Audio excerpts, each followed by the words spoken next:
Welcome back to 5-Minute Life Hacks. This is your host, Natalia Ambrosia, coming at you from my apartment in Sayulita, Mexico. Now, just a note, there are roosters and neighbors, and they are loud. I cannot control the environment, so just enjoy. I'm in Sayulita, Mexico for a few weeks now. If you listen to my episode on my crisis, I was really stressed out earlier this year. My apartment lease was coming to an end, and so I decided I'm just going to come to Sayulita, Mexico to clear my head, work from here, and learn to surf. Notice I did not say vacation. More on that later.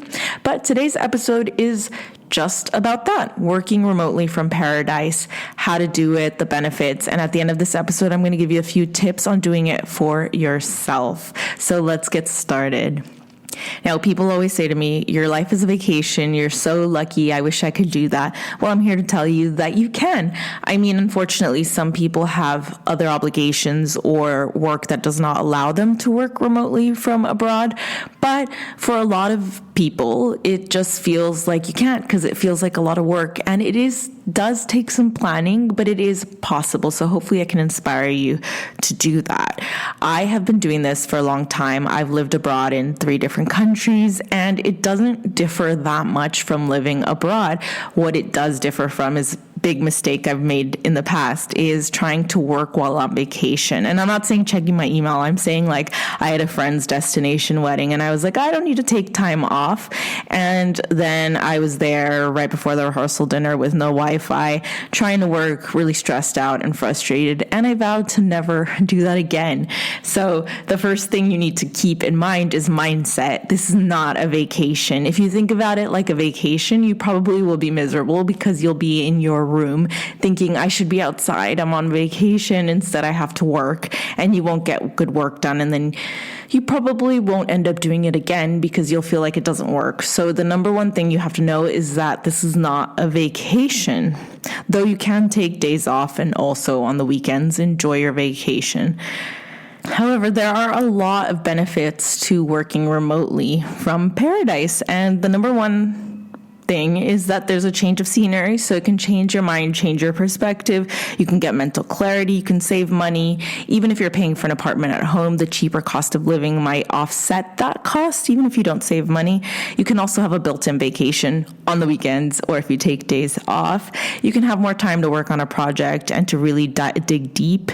And also you'll have less distractions, and work should not be disrupted at all. If anything, work should be enhanced.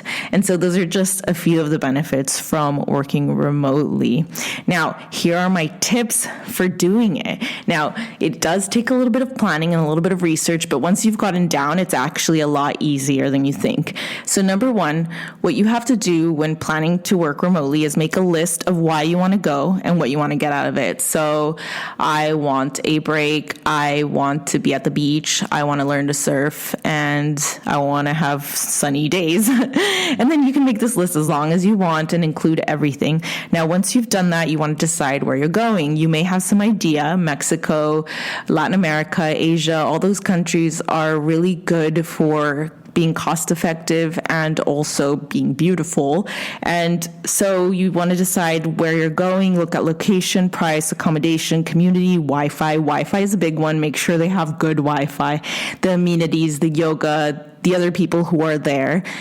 Once you've picked a place, do your research, look at the community, look at the reviews, compare accommodations, tours, the things you can do around there. If you want to do yoga or surfing, just look at everything. Number 4 is email people. Just email Airbnb hosts or Craigslist, email yoga studios, anything you want to do, just email people, ask all the questions you want. People who've done it before, email me, ask me questions, and then figure it out. Number 5 is once you've done all your research, book it. Book your accommodation, book your flights, book anything you can to make it as easy for you as possible. Then once you've done that, you just arrive, you plan. As soon as you get there, you schedule. Be in the mindset of you're going to be living here, not on vacation. So you want to find your grocery stores, your gyms, your beaches. You want to get your schedule started. Look at my episode on being productive. That one's going to be really helpful. And then the first few days, spend time getting situated and getting a routine going so that you can relax on the weekend. I recommend doing this for 10 days plus, and then you'll see how you can do it and what works for you. And then you'll keep doing it over and over and over and be like, Natalia, you're the best. Thank you. That is it for today because we just have 5 minutes. As always, I love hearing from you at Natalia Ambrosia on Instagram. Let me know your thoughts. If you have any questions, I'm wishing you a beautiful day with travel in your future. Bye.